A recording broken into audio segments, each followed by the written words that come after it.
Actually, it's kind of odd. It's Yeah, interesting. they're going head-to-head to see who is a front-runner in the types of lists that they're bringing. Yeah. It's going to be interesting, too, because just as rotation is going to change every season, Unlimited also gets all the new expansions and the new cards, right? So That's right. there are a lot of tools that are being introduced into Swordcraft as well, so look to see that craft evolve and change with the expansions. With what I'm guessing to be quite significantly, too, right? Yeah, absolutely. And it's interesting to me, too, Unlimited is, because a lot of people, as we see, kind of fall back on the decks that they play in rotation anyway, just with more tools. So Unlimited's kind of like this place where you can do a lot of things, but because there's not a lot of time or a lot of tournaments that actually use the format, things like that, maybe there are ideas out there that are just completely underdeveloped. Especially when new cards come out, I guarantee you there are going to be decks that you never thought of that were possible in Limited, and you might never see them. It's one of those formats that you don't know. It's this boiling pot that you can really do anything with it, and it's just going to get more expansive over time. The boiling pot, Singapore, hot pot, crabs. Oh my gosh, that's delicious. All I wonder right. if Igni likes seafood. I'm sure Igni likes seafood. He lives in Singapore. Yeah. Yeah. Well, I'm allergic to things like shelled fish and stuff, so. Yeah, I don't think seafood tastes good anyway. Oh, you just pissed off a lot of people. I feel like. Hey man, seafood. Some people like it. I was born in a landlocked state. Okay. When we get fish, it doesn't taste very good. Okay. And it kind of turned me off of the whole idea. Now sushi, when I travel, like for instance when I went to Japan. Yeah. Very good stuff. I don't like it when you cook it. I don't know. It changes the flavor. I think a lot of people would. They're wrong. I was gonna predict that you were gonna say not agree with me. But they're wrong. No, I think you're right.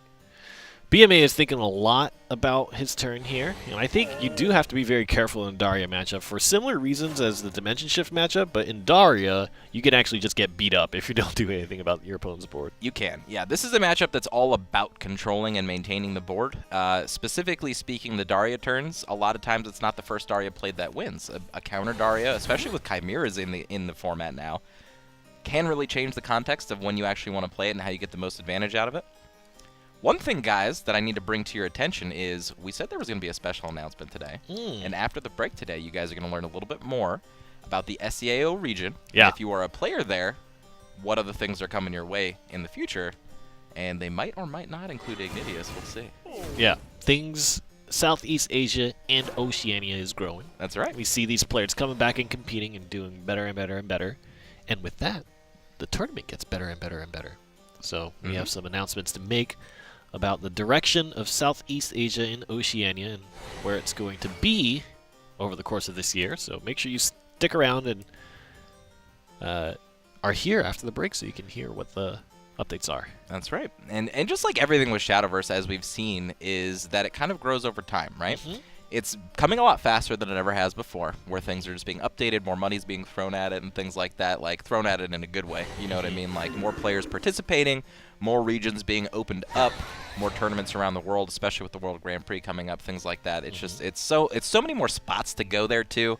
This is a really good year for Shadowverse, and I expect everything to continue to grow. It's exciting. Yep. Yeah. Very, very cool stuff. There's a Magic Owl ready to go. RIRIPWN is thinking very long and hard about what he wants to do in response to what BMA has. And I think what's interesting here is in the Dimension Shift mirror, we mentioned going first, going second. Yeah. For RIRIPWN, in the Daria mirror, the evolution orbs can actually be very impactful because they're huge. There's not necessarily a certain... And you playing out the Daria first does not necessarily mean you have a lot to play from hand that affects the game state, which means it provides your opponent the opportunity to trade very efficiently into the options that you've already thrown onto the table. Plus, the extra evolution orb can actually unravel things very quickly. Well, it's one of the only ways to take Daria out in the mirror matchup is having that extra evolution orb so that you can play yours and then go over theirs, or any follower for that matter, to run into the Daria. So extra evolution orbs, it's always been better in Daria matchups, more specifically when there were Tarmor and Mage Levi's in it, but I think even more so now with Magic Owl. To get those extra evolution orbs. Going second is really impactful in this matchup. It allows you to draw those 2 cards on the first turn instead of 1 as well. It's very good. Yeah. For example, we can see value being acquired by RIRIPWN here, because he knows exactly the numbers that he's playing up against. And he's got a great hand that he can play out with the Daria next turn, and BMA will be the first one. I think he will pop off this turn. Throwing away the Chimera, though. I'm going to have to throw away the Enchanted Sword, too, unless he pulls off the Mysterian Circle here from the Knowledge. Do you think it is worth going down that path? Oh! There we go. All right, getting some extra value. Yeah, feels RIRIPWN great. with a note for us. Hi. Oh, I don't know. And then he if shook his head and pulled it away. I don't Yeah. know. I didn't see that one. Hi, RIRIPWN. I'll say hi back. I think we saw the word hi on there. All right, Daria popping off here. BMA redraws in a Double Fate's hand. Ooh. Another Daria Ooh. and a Blade Mage. This is not too shabby. Not too shabby at all. This is one of the better Daria hands I've seen. Well, it's a lot different when you look back in Unlimited and you're like, Fate's Hand is still a card. That's right, yeah. Fate's Hand is honestly the card that I'm missing the most in RuneCraft these days, and I'm kind of scared for when rotation hits because a lot of the spell boost followers are going away. So the spells are gone, the followers are going to go. Where my spell boost at, man? Yeah. Hey, don't worry. The Silver Blade Golem is still there for you. That's not spell boost, man. And Mysteria is still there for you. That's not spell boost. There's still cool things for RuneCraft. It's cool. It's cool. I will say, though, what got me into the game at the very start of my career was spell boosting. You're a dirty spell booster. I am a dirty spell booster, and I am not ashamed to admit it. Daria Rune has been taking over both the formats a lot. I keep thinking about... I feel like the numbers are tuned to be more unfavorable for Daria in Unlimited, though. But, of course, we won't really get to experience that since this is a It can be, but there's not a lot of people playing those aggro decks. Like Aggro Blood, for instance, is very good against Daria because it can just win before they even go off. And BMA was very close to actually popping off double Daria in the same turn. Now, I'm saying the first Daria is not as impactful, but if you can double Daria in one turn, you're putting a lot of stats into play. You're getting a lot of value. Did not manage to quite do it, but does have the backup Daria here. RIRIPWN decides to respond with a Daria of his own. 2 play points left, and the... Oh! Yeesh. Not quite the same redraw as BMA had. A lot of angelic snipes here. Yeah. Huh. The not redrawing of the Daria is really going to hurt. Honestly speaking, BMA is going to take over this board next turn with the second Daria, and he's got other cards to play alongside of it. Yeah. It's going to be tough unless RIRIPWN... Oh, wow, but he's spending resources now. He's got to. I was about to say, unless he's finds some way to draw off the top another Daria and then use the rest of his spells to pump that up. Interesting. Deciding to pump the Daria instead of the 2/2 ward here, making it a little bit more susceptible to things like Piercing Rune. That's going to be in Piercing Rune to get rid of the ward, plus any kind of evolved follower is probably going to take down Daria. Yeah, this is such a good turn from BMA. He can Piercing Rune the ward. He's got a lot of things he can do this turn, honestly. It really just depends on how he wants to employ everything. It will probably end in Daria. There's no reason to keep a lot of this in hand after he gets use. So if you're Piercing Rune, and maybe... What you could do is you could Piercing Rune, and then play the Owl, play the Daria, and then use the Owl when you redraw. Whatever comes up. That would be a good option. But if you play the Piercing Rune and evolve the Owl now, you get a free Ogler, right? That's true. That's true. Depends on how much he values that Ogler. He might not even play the Magic Owl here. Just speculation. That's right. At this point. That's right. Ogler is technically bigger stats without evolving it, so that could be the option as well. But then it would leave no play points left for BMA to do anything with his redraw. Yeah. I suppose the question is, if you redraw here, what are you looking to hit to really extend your game plan, right? Or is this the last hurrah for you? Yeah, another Daria. Oh! Okay, there was some stuff. That's not bad at all. Yeah, there was some stuff in there. That's not bad at all. Going to use the Evolution Orb to take out the opposing Daria here and stay ahead on board. It's very interesting to me that BMA chose to Insight instead of just playing the Ogler because it gave him a chance to redraw into something that he might not want to immediately. Yeah. I don't think you should do that, but wasn't punished for it and redrawn to another good hand here. And RIRIPWN, without that second Daria, is going to be hurting here. He does have the Chimeras, but we already see in BMA's hand that the response Chimeras are sitting there. Yeah. So it'll be how far can this Wind Blast extend? I think it's probably at about 3 now. Chimera number 1, plus the Evolve. Unfortunately, unable to play that second Chimera from hand. Yeah, and even on the next turn, if he doesn't get a strong spell boost hand, which I don't even think it's possible, he's not going to be able to play the Chimera, right? And he's such in a deficit too, just in defense points, as you see the leaders 19-9, less cards in hand, about to get his board cleared yet again. I think BMA's got this one locked up. There it is. Ogler gonna run in for 3.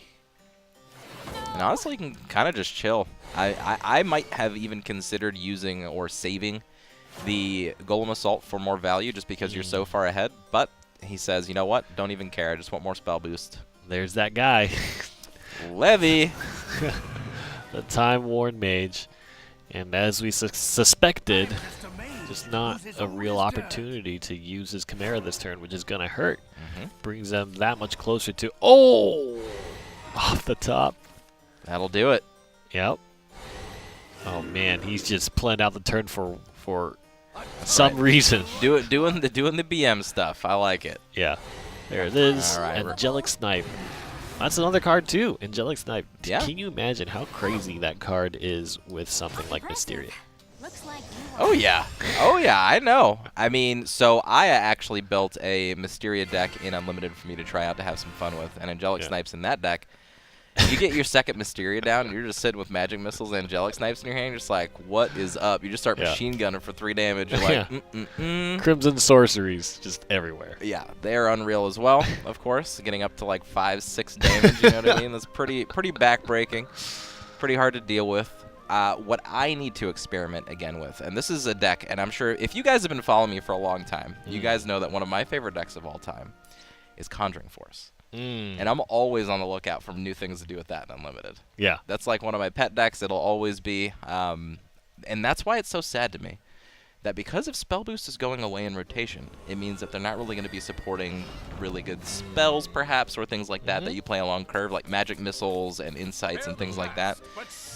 With no more new cards coming out like that, and I'm not going to make any predictions, so I don't know, but it's going to mean my Conjuring Force will stay the same for a long time. Conjuring Force. Never to be seen again. That's right. It's very unfortunate. All right, so BMA with his mid-sword here against RIRIPWN. He switched up to his Atomy deck. We'll see if Atomy has what it takes to take down this monster in mid-sword. Yeah, I think this is going to be very difficult. I guess it really depends on how much kind of momentum RIRIPWN can create, but Swordcraft, especially mid-sword in this kind of format, this is so good at wearing you down.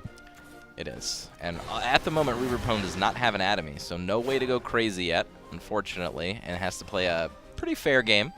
Playing a fair, really low, I don't want to call it budget, because it's different than that, but like low-impact follower hand from RIRIPWN against Swordcraft, where all of their followers are a little bit higher impact, going to be rough. So an Atomy needs to be drawn pretty quickly here for RIRIPWN to take some kind of advantage back.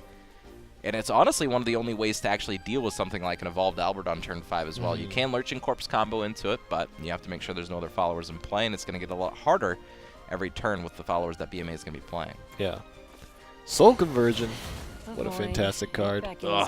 Draws more, but no enemy in sight. That means, again, we see a 3-2 stat follower able to swing the turn after. That's crazy. That is crazy. These are not followers that stick around in rotation very often, but of course the decks are very different in Unlimited, and it looks like an Andre Alpha's play here, just to try to catch up, try to get some card advantage going, get anything going. I mean, he has a lot of card drawing. He had the Soul Conversion, had the Burial Rite, has 2 Andre Alphas and a Demon Eater. He's going to be drawing, but not the right options. And it's unfortunate, too. I would probably just throw an Andre Alphas Evolved and almost Demon Eater it.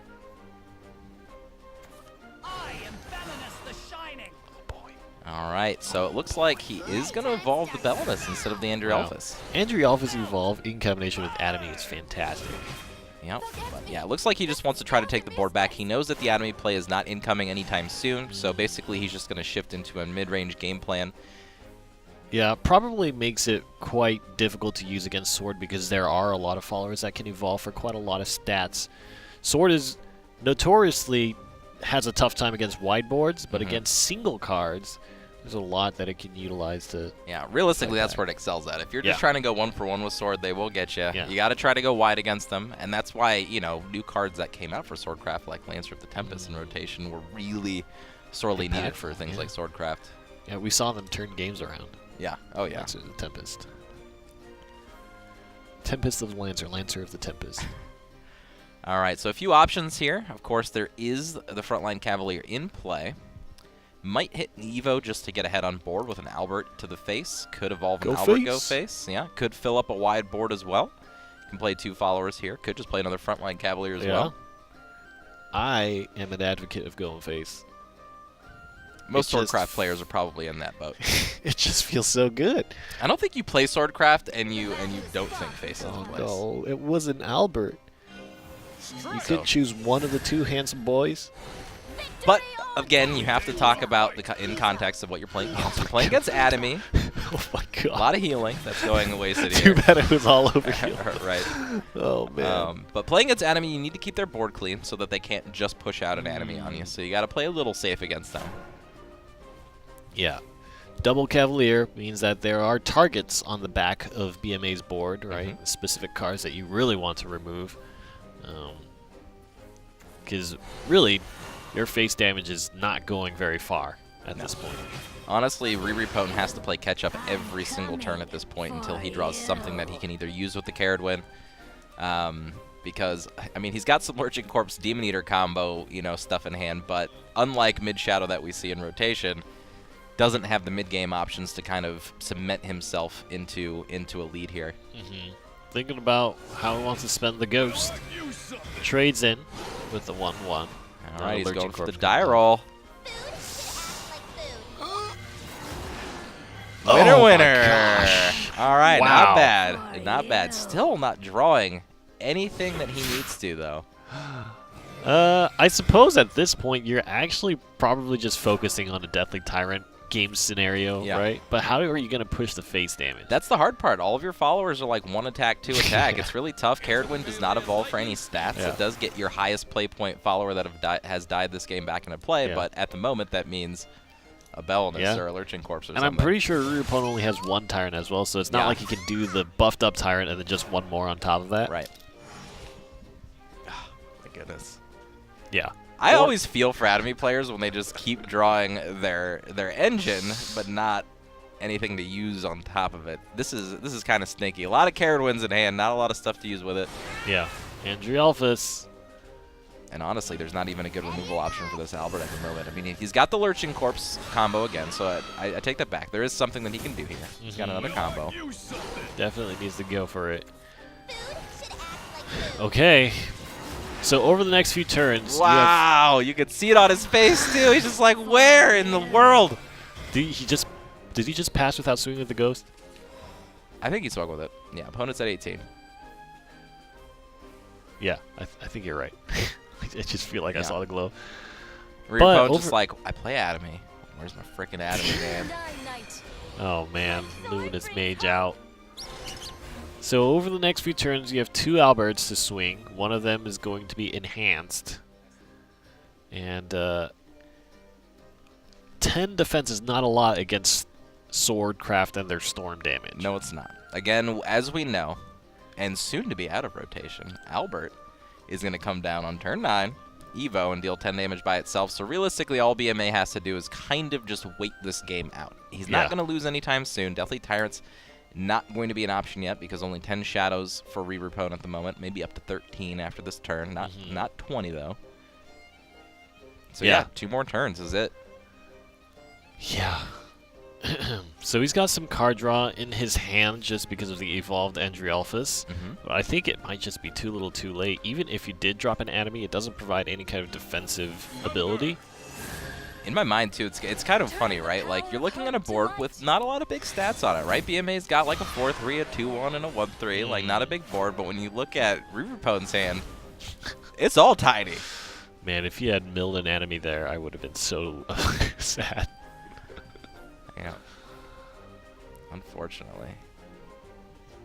Yeah. Okay. You have the Soul Squasher, so that can help.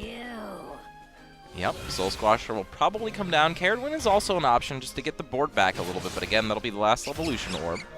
Yeah. Look at this fantastic. Oh my god, he's just still overdrawing, man. Got to get those cards out of hand. That's the problem with the entry alphas when you can't really employ everything from your hand very fast.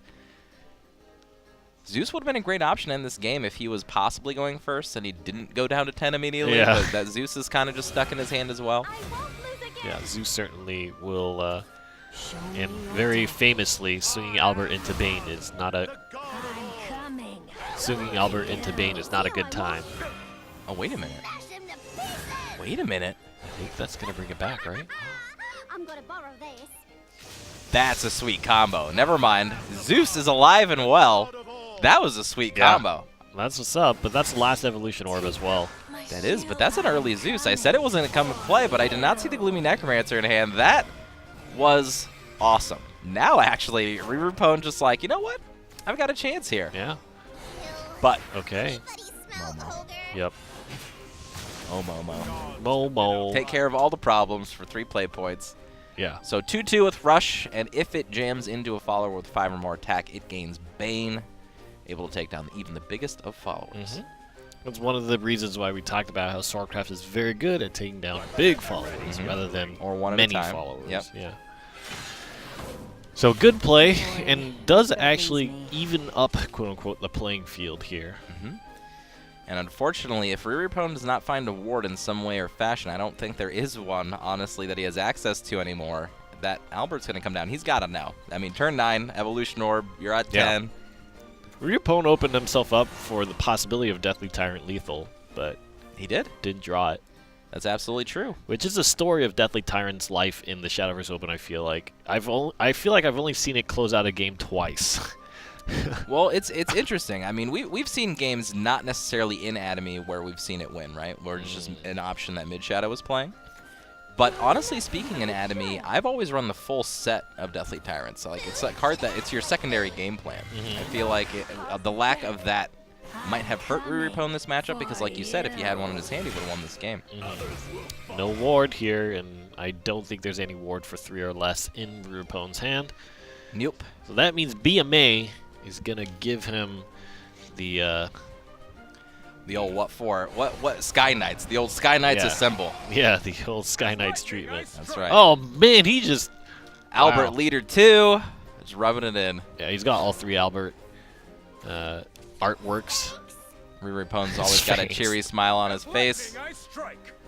He knows. Did he just say melee at lightning speed? They all have different voice lines now. There's like so many different Alberts. This blade swings for order. Yeah, this blade swings for order. I like it. Albert going to be able to take the win in BMA 2-0. Cleaning up RIRIPWN, sending RIRIPWN down to the loser's bracket. Still opportunities for him to play back. I love the Saradu and Zeus combo, but Pretty cool with Gloomy Necromancer. I really like that, yeah. yeah, Reanimate is actually quite an interesting mechanic that's being utilized more. Only gonna